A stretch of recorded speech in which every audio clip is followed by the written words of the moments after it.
저는 어릴 적 시절에 보면 새해가 많이 기다려졌던 것 같습니다. 새해가 많이 기다려졌던 중에 하나가 뭐냐면 새해가 되면 새로운 신발, 새 신발을 신고 새 옷을 입을 수 있었습니다. 보통 연말쯤 되면 이제 그 박앤세일을 하잖아요, 이렇게. 그런 박앤세일을 하게 되면 그런 것들을 이제 싸게 사서 저희 어머님 같은 경우는 그래도 새해 첫째 날에 입으면 좋겠다 하셔가지고 새 옷을 그렇게 잘 이렇게 모셔놨다가 그날 꺼내서 입었던 게 기억이 납니다.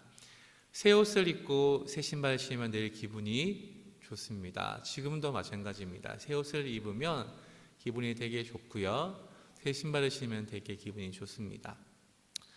여러분들을 혹시 차를 아직 사보지는 않으셨지만 그 차를 사신 분들 중에서 새 차 사시는 분들 있잖아요. 중고차 말고요.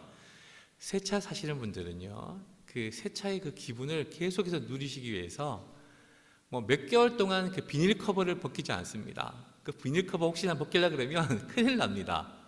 꼭 그거 손대지 말라고. 그게 여기 새 차의 그 느낌은 바로 비닐 커버에서 나온다. 이렇게 하시죠. 또 혹시 새 핸드폰 혹시 여러분 사보신 적 있으십니까? 새 핸드폰 그거 딱 뜯을 때 기분, 요즘 표현으로 말 언박싱 할 때, 그죠?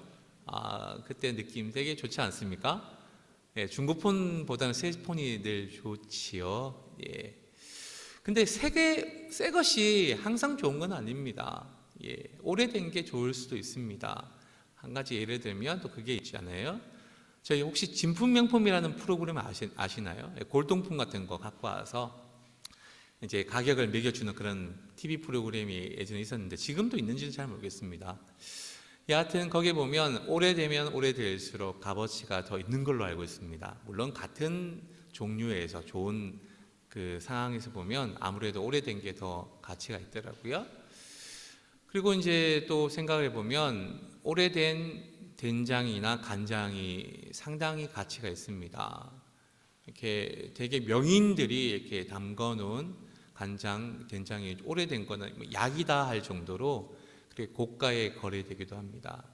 특히 저는 이제 개인적으로 저희 어머니가 만들어 주신 간장, 된장이 세계에서 제일 맛있는데 그게 이제 묵히면 묵힐수록 되게 맛있습니다. 그냥 만들었을 때보다는 1년, 2년 숙성된 게 더 맛있더라고요. 그리고 여러분들에게도 친구가 다 있잖아요.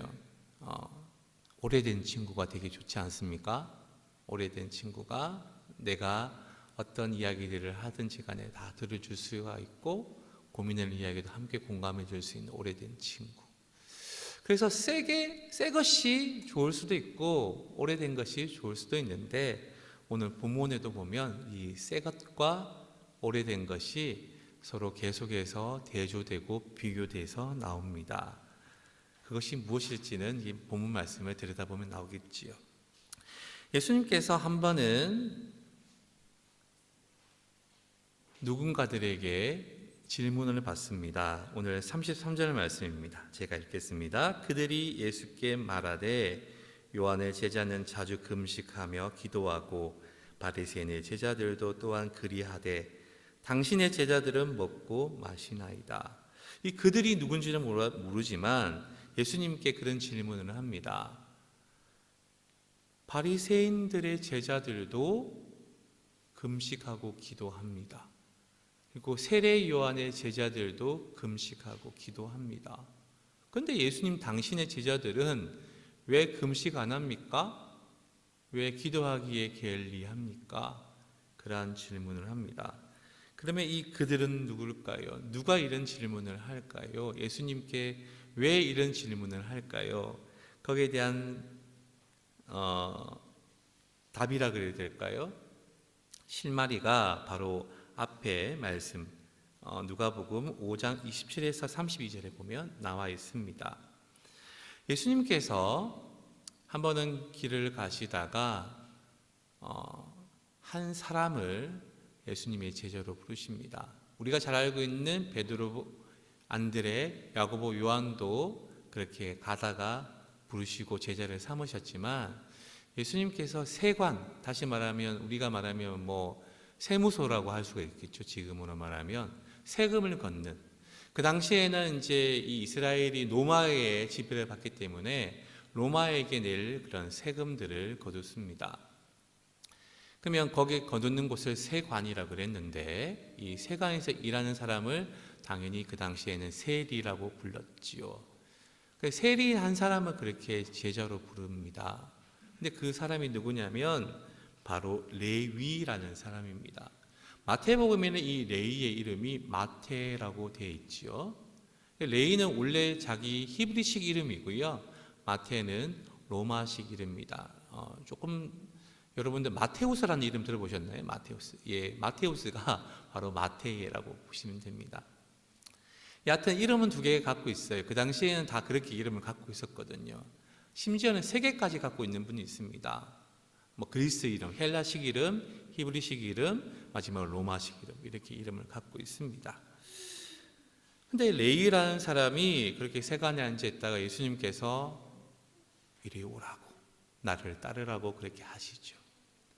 그러니까 레위가 어떻게 자기 같은 그런 세리를 관심 여겨주시고 제자로 삼아주시는가 되게 기분이 좋습니다. 그래서 오늘 본문 말씀을 보면 29절에 제가 읽지 않았던 누가복음 5장 29절에 이렇게 되어 있습니다. 한번 잘 들어보시죠. 레위가 예수를 위하여 자기 집에서 큰 잔치를 하니 레위가 너무너무 기뻤어요. 예수님이 제자가 됐다는 그 자체가 너무 기쁘거든요. 그래서 자기 집에 큰 잔치를 엽니다. 잔치를 열면 사람들이 오잖아요. 누가 왔냐면 그 다음 절에 보세요. 세리와 다른 사람이 많이 함께 앉아있는지라. 당연히 세리니까 자기가 알고 있는 사람들이 세리겠지요. 그리고 여기에 많은 사람들이라고 했을 때는 동일 본문에 보면 많은 죄인들이 왔다고 되어 있습니다. 세리는 그 당시에 죄인 중에 죄인입니다. 왜냐하면 그 당시 바리새인들이 정해주었던 그 율법에서 늘 어긋난 삶을 살았거든요. 바리새인들은 이렇습니다. 바리새란 말이 둘로 나눈다라는 뜻이에요. 그러니까 이렇게 양분하는 거예요. 착한 사람, 나쁜 사람, 의인, 악인 이렇게 나누는 사람을 바리새인이라고 했습니다. 그러면 어떻게 해서 그걸 나누느냐? 바리새인들이 자기들이 정해놓은 어떤 그런 율법들이 있습니다. 구약 성경의 이야기들을 이렇게 잘 정리를 해서 더 세분화시켜 놨습니다. 예를 들면 이렇죠. 우리가 지켜야 될 일들이 있고 우리가 해서는 안 될 일들이 있다 이렇게 합니다. 그러면 우리가 지켜야 될 것은 한 몇 가지 정도 되느냐? 우리의 몸이 총 248개의 기관으로 이루어졌다고 합니다. 그러니까 우리는 지켜야 될 게 총 248가지는 있어야 돼. 그리고 1년이 며칠인가요? 365일이죠. 예, 그러면 365는 우리가 해서는 안 될 일. 그래서 총 613개의 조항들을 만들어 놓고 이것들을 어기면 죄인, 이것들을 다 잘 지키면 의인이라고 이렇게 했습니다. 그러니까 세리들은 늘 그것을 다 지키기 어려워요. 한 가지 예를 들어볼까? 안식일을 거룩히 지키라. 뭐 세금을 받아야 되면 주일도 받아야 되지요. 안식일도 받아야 되지요. 가게를 여는 사람들 어쩔 수 없잖아요. 네. 그런데 그런 사람들을 향하여서 이 바리새인들은 죄인들이라 불렀습니다. 그리고 심지어는 그들과 상종은 안 합니다. 말도 안 섞고 밥도 같이 먹지 않습니다. 한 공간에 있는 것도 되게 불결해하게 합니다. 예, 우리 한번 생각해 보시면 이렇습니다. 어떤 사람이 지금 마스크 쓰지 않고 막 돌아다니면서 막 이야기한다고 한번 생각해 보세요. 근데 그 사람이 코로나 환자라고 생각해 보시면 되게 힘들지 않습니까? 예. 근데 그러한 사람들 대하는 것보다 더 심하게 이 바리새인들은 세리들을 대하지요. 근데 여기서 지금 누가 초대를 받아서 함께 식사를 하냐면 예수님이 이 레위가 베풀어놓은 큰 잔치에 가십니다. 그리고 거기에서 제자들도 함께 식사를 하지요. 그러니까 지금 바리새인들이 봤을 때는 이상하다는 거예요. 야, 너네들 뭐냐? 지금 뭐 이렇게 죄인들의 대표라는 세리들과 밥도 먹고 우리가 늘 이야기하는 그 죄인들과 같이 밥도 먹고 그렇게 좋아서 막 윽작직작하는 어떤 그런 마시고 먹고 노는 이런 모습들이 뭐 하는 짓이냐 이렇게 이제 그렇게 이야기를 합니다. 그때 예수님께서 어떻게 얘기하시는지 31절 32절에 나와 있습니다.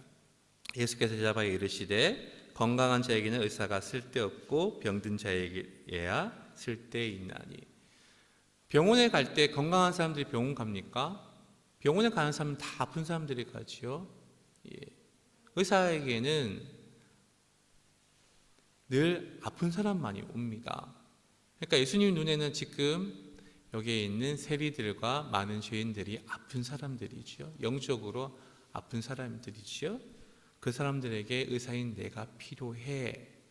그래서 32절에 이렇게 얘기합니다. 나는 의인을 부르러 온 것이 아니고 죄인을 부르러 왔어. 근데 그 죄인을 부르는데 끝나는 게 아니고 그들을 회개시키러 왔다.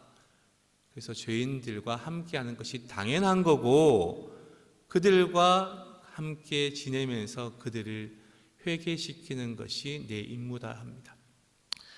누가복음 15장에도 그런 이야기가 나옵니다. 바리새인들 눈에 가신 이 세리들과 많은 죄인들이 예수님께 나와서 말씀을 막 들어요. 그러니까 예수님 앞에서 막 또 이야기를 합니다. 어떻게 저렇게 막 그렇게 할 수가 있냐 그랬더니만 그때 예수님께서 한 가지 비유를 말씀하시는데 그게 바로 우리가 잘 알고 있는 집 나간 둘째 아들 비유를 얘기해 주십니다. 둘째 아들이 회개하고 집으로 돌아왔을 때에 첫째 아들이 싫어하잖아요. 아버지의 재산을 다 탕진했던 저 둘째를 어떻게 받아줄 수 있단 말입니까? 하나님은 회개하고 돌아오는 사람을 기쁘게 기다리시는데 첫째 아들은 그렇지 않습니다. 못마땅해 합니다. 오늘 본문에도 마찬가지예요. 못마땅해 합니다. 그러면서 또 이야기를 하는 게 바로 그렇습니다. 왜 너네들은 밥 금식 안 하고 밥 먹어? 밥 먹고 마시기래 그래 힘써? 우리 바리새인들도 금식하고 기도하고 세례 요한의 제자들도 금식하고 기도하는데 너희들은 왜 그 모양이야?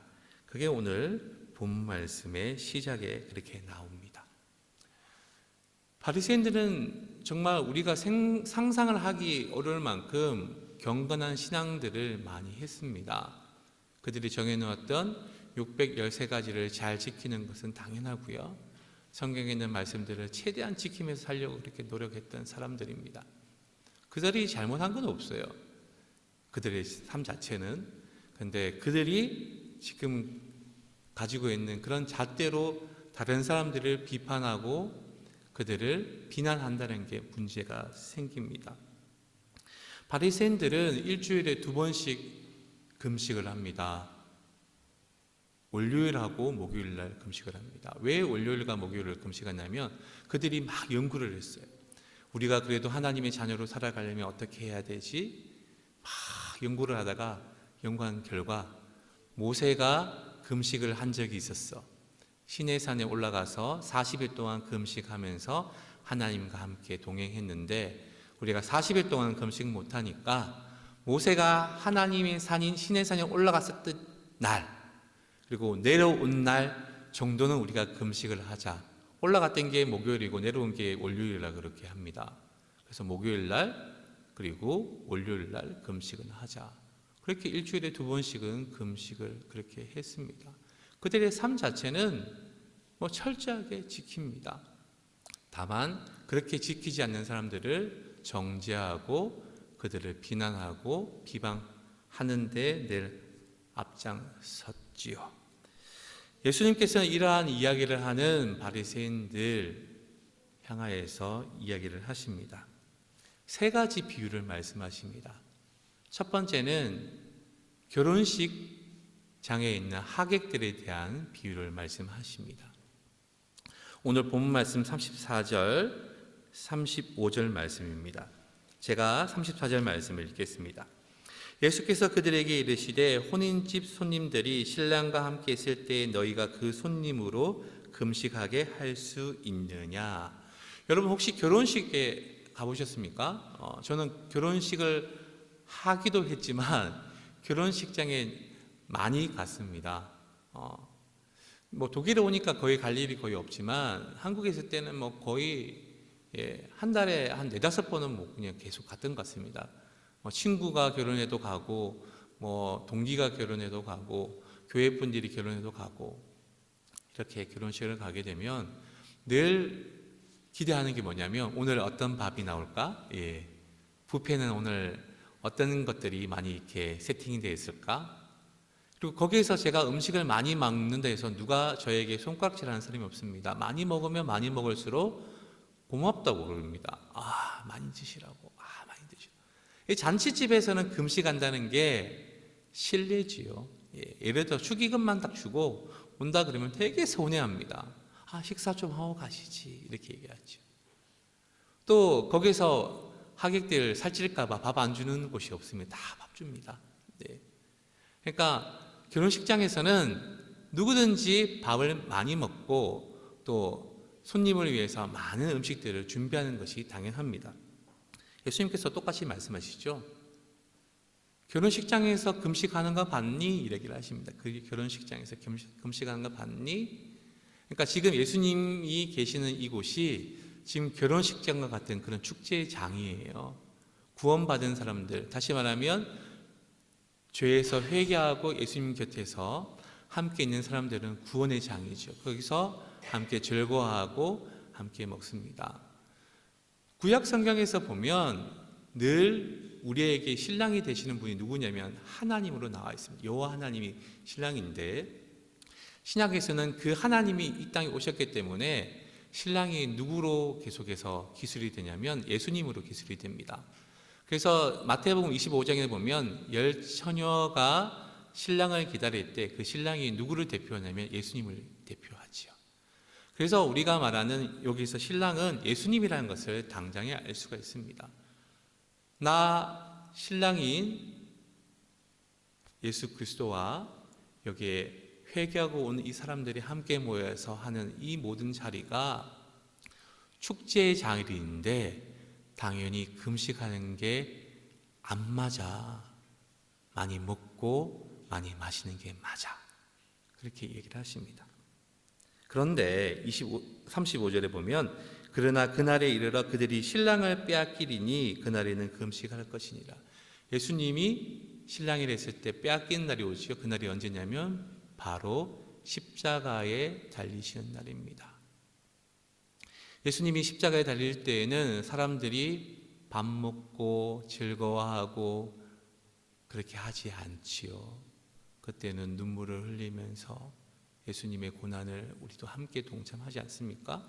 그게 2000년인 지금도 그렇게 하잖아요. 성금요일 날 여러분들 뭐 오늘 한잔 하자 뭐 이렇게 하시는 분들이 거의 없으시잖아요. 한잔은 늘 하셨던 분들도 그날은 좀 안 하시잖아요. 그날 막 고기 외식하고 막 배불러서 더 이상 못 먹을 만큼 식사하는 분 안 계시잖아요. 한 개 정도는 보통 금식하면서 그날 예수님의 고난에 같이 동참하시잖아요. 근데 그날만은 금식할 것이다. 그래서 나중에 보면 이 초기 그리스도인들은 금식하는 게 일주일에 2번 똑같이 하게 하는데 언제 하냐면 이 말씀대로 예수님이 돌아가셨던 날 금요일 날 금식을 합니다. 그리고 또 한 번은 언제 금식하냐면 수요일에 금식합니다. 수요일에 왜 금식하냐 그러면 수요 기도회가 있으니까 뭐 이런 분이 계시던데 수요일에 금식한 이유는 딱 한 가지입니다. 가룟 유다가 예수님을 은 30에 팔았던 날입니다. 제자 중에서 한 명이 배신하고 예수님을 팔았기 때문에 그날이 그렇게 우리가 슬픈 날로 여겨지고 그날 금식했던 거지요. 그래서 예수님께서는 우리가 지금 먹고 마시는 것에 대해서 당연해. 구원받은 사람들이 함께 모여서 즐거움을 나눈 것이 당연해. 그러나 금식은 해야 할 때가 있다고 얘기를 하시고 계십니다. 두 번째로 비유를 하십니다. 새 옷에서 한 조각을 찢어서 낡은 옷에 붙이는 자가 있냐 얘기합니다. 여러분들은 그런 시대를 지금 안 보내셨을 것 같아요. 혹시 김은수 성도님 정도는 아마도 저하고 같은 연배이기 때문에 그런 시대를 보냈지 않았을까 싶은데, 여러분들 혹시 청바지 뒷주머니를 떼서 앞에 이렇게 덧대어서 입어본 적 있으신가요? 저는 이제 남동생이랑 되게 개구장이었기 때문에 어릴 때 이제 어디 가면 항상 이렇게 뛰어다니고 하다가 넘어지면 이게 청바지가 아무리 찔리기다 한들 이게 이제 세면바닥에 부딪히면 이게 항상 이렇게 찢어지죠. 항상 이렇게 보면 이제 무릎팍이 찢어져 가지고 구멍이 뻥뻥 났습니다. 그러니까 어머님이 그러면 뒷주머니를 이렇게 딱 실을 다 뜯으세요.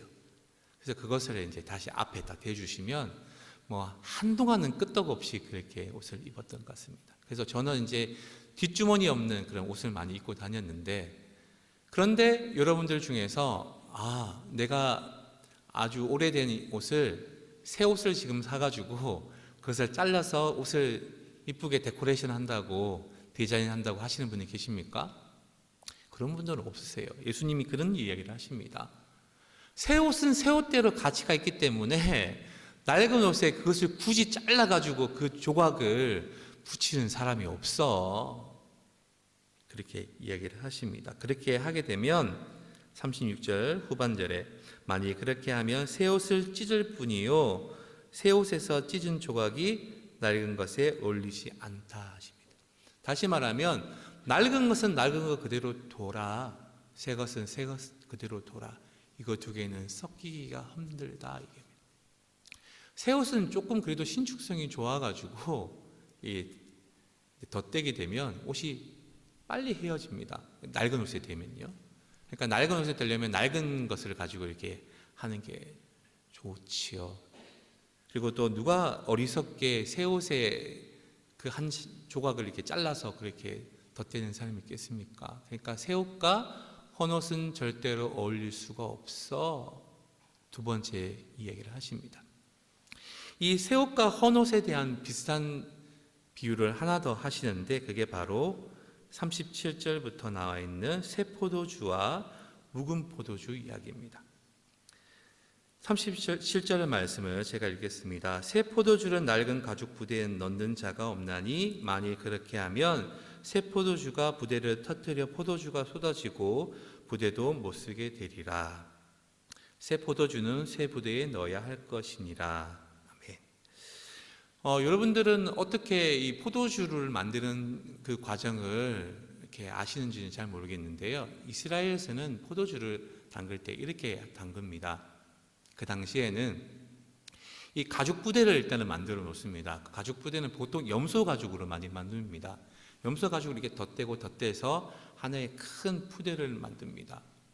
그리고 여기 입구에다가 이제 입구를 어디다 두냐면 이제 포도주 틀에다가 넣습니다. 포도주 틀은 또 어떻게 되냐면 이 사람이 이제 이렇게 밟거나 그리고 사람이 이렇게 짓누르게끔 되어 있는 틀이 있습니다. 그럼 위에서 누르면 아래에 이제 포도즙이 나오지요. 그 나오는 구멍에다가 이 가죽 부대를 갖다 댑니다. 그리고 난 다음에 이 즙을 이렇게 짜서 이제 묶어 놓으면 발효가 되지 않습니까? 그러면 처음에는 이제 가죽이 아직까지 이제 새로운 가죽이기 때문에 발효가 돼도 이제 부풀어서 이제 이렇게 되지만 터지지는 않습니다. 근데 이제 이게 오래되면 이제 거의 뭐 가죽 자체가 많이 이제 너덜너덜해지겠지요. 근데 이런 가죽에다가 다시금 새로운 포도주를 넣어버리면 이 부풀어 오르는 그 기포 때문에 결국에는 이 터져버려가지고 가죽도 가죽대로 버리게 되고 안에 있는 새로운 포도주도 버리게 됩니다. 그러니까 두 개 다 버리기 때문에 이 새로운 것과 이 낡은 것이 또 함께 할 수 없다는 이야기를 하십니다. 새 포도주는 어디에 넣어야 된다고요? 새 포대에. 낡은 포도주는 묵은 포도주를 담는 데에 사용해야 돼. 그렇게 얘기를 하십니다. 왜 이런 얘기를 하실까요?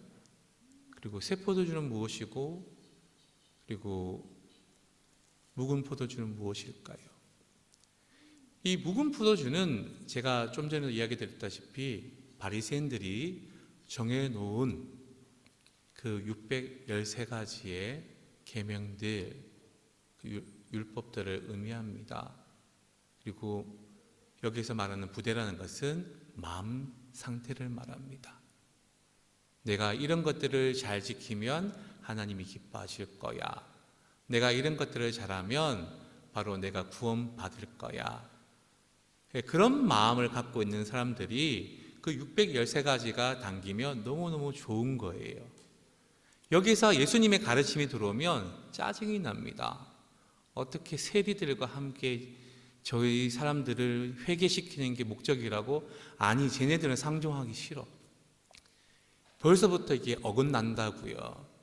새 옷과 헌옷이 안 맞는 것처럼 이 바리새인들의 마음에는 예수님의 말씀이 들어갈 수가 없다고요. 그 이야기를 하고 계십니다. 그러면 어떻게 될까요? 부대를 바꿔야 되죠. 우리 마음 자체를 예수님의 말씀을 잘 받아들이려면 새로운 부대로 바꿔야 된다. 그래야지 새로운 포도주를 담을 수 있어. 그렇게 이야기를 하고 계십니다. 그런데 안타깝게도 39절에는 이렇게 나와 있습니다. 묵은 포도주를 마시고 새 것을 원하는 자가 없다. 포도주는 오래되면 오래될수록 더 가치가 있다고 알고 있습니다. 술 중에서도 뭐 어떤 거는 10년산, 20년산, 뭐 30년산 이렇게 되어 있잖아요. 포도주도 그런 것 같아요. 오래되면 오래될수록 더 좋다고 들었습니다. 그런데 묵은 포도주를 마시는 사람은 새 것을 아우 쉬어서 못 먹겠다 뭐 이렇게. 그래서 나는 묵은 게 좋아. 그래서 이제 이는 묵은 것이 좋다 합니다. 옛날에 그 갇혀져 있는 그 율법에 젖어 있는 사람들은 예수님의 가르침은 싫습니다. 그냥 613개를 내가 시키는 게 더 편하지. 저게 죄인들과 세리들과 함께 내가 같이 지내라고? 그건 내가 못해. 그렇게 이야기를 합니다. 그런데 오늘 금식을 했던 이 사람들이 정말로 하나님 기뻐하시는 그런 금식을 했을까요? 밥 안 먹고 모세가 올라갔던 그날 목요일 그렇게 하루 보내고 또 밥 안 먹고 모세가 시내산을 했던 그 월요일 하루 보내면 하나님이 기뻐하셨을까요? 성경 말씀을 한번 같이 보시겠습니다. 여러분은 찾지 마시고 귀를 한번 잘 기울여 보셔요. 제가 한번 읽어볼 테니까 하나님이 기뻐하시는 금식이 무엇인지를 한번 잘 들어보시면 좋겠습니다. 이사야 58장 3절 말씀부터 5절까지 말씀을 제가 읽겠습니다. 한번 잘 들어보시죠. 우리가 금식하되, 여기 그냥 사람들은 여기 지금 말하는 바리새인과 같은 그런 사람들을 말합니다. 우리가 금식하되 어찌하여 주께서 보지 아니하시오며 우리가 마음을 괴롭게 하되 어찌하여 주께서 알아주지 아니하시나이까. 사람들은 금식하는데 왜 하나님이 안 봐주시냐고, 왜 우리가 마음을 괴롭게 하면서 이렇게 보냈는데 알아주지 않으시냐고. 근데 하나님께서 어떻게 말씀하시는지 들어보시죠. 보라, 너희가 금식하는 날에 오락을 구하며 온갖 일을 시키는도라. 금식은 저녁까지 하고 밤부터는 막 먹어도 됩니다. 예, 힘들었으니까 그날 재밌는 거 많이 합니다. 예. 그리고 힘들 때는 다른 사람들 막 일 부리기 바쁩니다. 아유, 내 힘들어. 네가 좀 해. 내가 힘들어. 아유, 네가 좀 해. 아, 배가 너무 고파. 네가 좀 해. 이렇게 일을 시킵니다.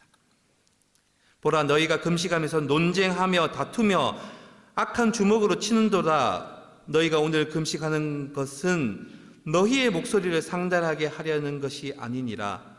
이것이 어찌 내가 기뻐하는 금식이 되겠으며 이것이 어찌 사람이 자기의 마음을 괴롭게 하는 날이 되겠느냐. 그의 머리를 갈대같이 숙이고 굵은 배와 죄를 펴는 것을 어찌 금식이라 하겠으며 여호와께 연락될 날이라 하겠느냐. 너희가 그렇게 금식한다 해서 내가 기뻐하는 줄 아냐? 너희가 죄를 덮어쓰고 너희가 굵은 삼배옷을 입고 그렇게 밥 굶는다 해서 내가 기뻐하는 줄 아냐? 그런데 하나님께서 어떻게 얘기하시는지 이사야 58장 6절 7절에 이렇게 나와 있습니다. 또 들어보시죠. 내가 기뻐하는 금식은 흉악의 결박을 풀어주며 멍에의 줄을 끌어주며 압제당하는 자를 자유하게 하며 모든 멍에를 끊는 것이 아니겠느냐. 또 줄인 자에게 내 양식을 나누어 주며 유리하는 빈민을 집에 들이며 헐벗은 자를 보며 입히며 또 내 골육을 피하여 스스로 숨지 않은 것이 아니겠느냐. 내가 안 먹고 누구에게 나눠주는 게 금식이랍니다. 줄인 자에게 내가 안 먹고 양식 나눠주고 떠돌아다니는 그런 가난한 사람들에게 집에 들어와서 밥 먹이고 헐벗은 자를 보면 입혀주고 내 친척이 올 때 돈 빌려달라 할까 봐 도망가지 않고 집에서 그들을 따뜻하게 맞이하는 것, 그게 바로 금식이랍니다. 하나님이 기뻐하시는 금식은 바로 이러한 금식이라는 거지요. 그런데 바리새인들은 자기들은 금식하면서 그 금식을 죄인과 의인을 구분하는 데 사용합니다. 너희들 죄인이야, 금식 안 하니까. 우리들은 의인이야, 금식하니까. 그들을 훔지 않습니다. 제가 그런 사람 같아요. 늘 말씀대로 살자.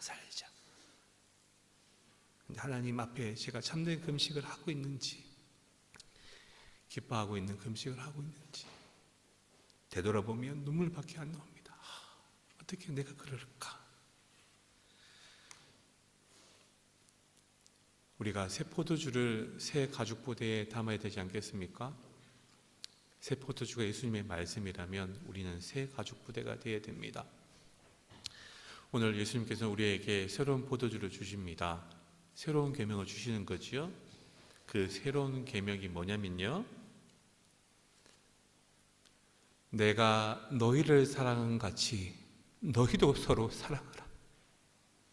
내가 너희를 위해서 십자가에서 죽기까지 너희들을 사랑한 것 같이 너희도 너희의 이웃을 그렇게 사랑해라. 그게 오늘 우리에게 주시는 새 포도주입니다. 올 한 해 우리의 마음 자세가 새 포도주가 되어야 합니다. 새 포도주를 받아들일 수 있는 새 부대가 되어야 됩니다. 그리고 우리는 예수님의 말씀인 새 포도주를 잘 받아들여야 됩니다. 그래야지 우리가 주님을 따라가는 그런 제자의 삶을 살 수 있습니다.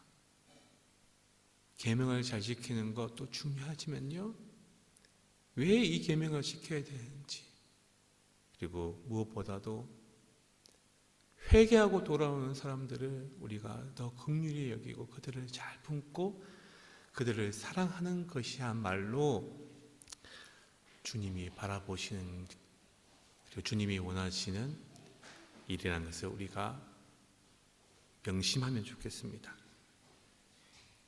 예수님이 말씀하셨던 거 한 번 더 기억하면 좋겠습니다. 내가 의인을 부르러 온 것이 아니요 죄인을 불러 회개시키러 왔노라.